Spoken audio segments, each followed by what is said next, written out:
Finalement, l'homme peut croire qu'avec ses sciences et ses techniques qui lui permettent de mimer la nature, voire même de fabriquer des éléments que la nature elle-même n'a pas engendrés, il peut se prendre pour le créateur, bien sûr, et de plus en plus, pas forcément uniquement non plus, parce que les scientifiques ne sont pas des monstres, loin de là, et toute l'importance de l'éthique en particulier. Mais en effet, on pourrait se prendre pour de nouveaux créateurs, on va créer la vie. Bon, aujourd'hui, on est capable de fabriquer des morceaux de vivant artificiels. Est-ce qu'on arrivera à fabriquer des cellules naturelles complètement artificielles, si je puis dire, des cellules artificielles qui copient complètement la nature? Je ne sais pas, mais en tout cas, il y a la possibilité de se prendre pour un demi-urge un peu, et de se prendre pour le maître. La maîtrise de la nature par l'homme, elle est importante, mais elle a besoin aussi d'être questionnée. C'est tout le rôle d'ailleurs de l'éthique des sciences et techniques.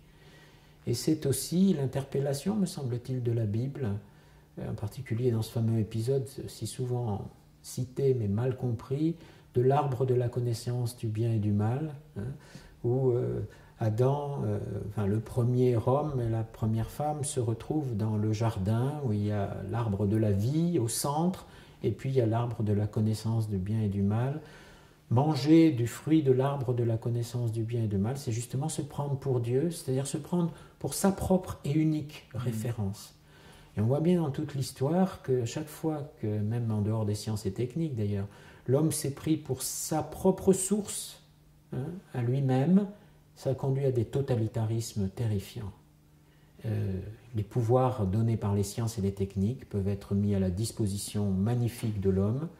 Quand on s'en prend pour la source, ça peut donner des choses terrifiantes, et malheureusement, les dernières guerres le montrent fortement.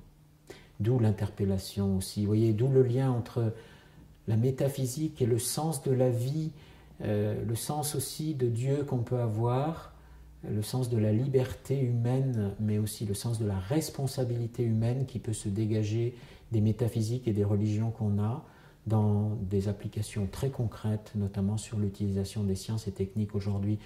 Toutes ces questions sur le fond des choses, sur science et religion, sur la place de Dieu à l'intérieur de cette grande évolution de la nature, c'est des choses capitales pour ensuite vivre ses responsabilités de scientifique, de citoyen du monde, dans le monde d'aujourd'hui. Ce ne sont pas des élucubrations de quelques intellectuels dans leur coin, c'est essentiel. Notre existence en dépend fortement, je pense.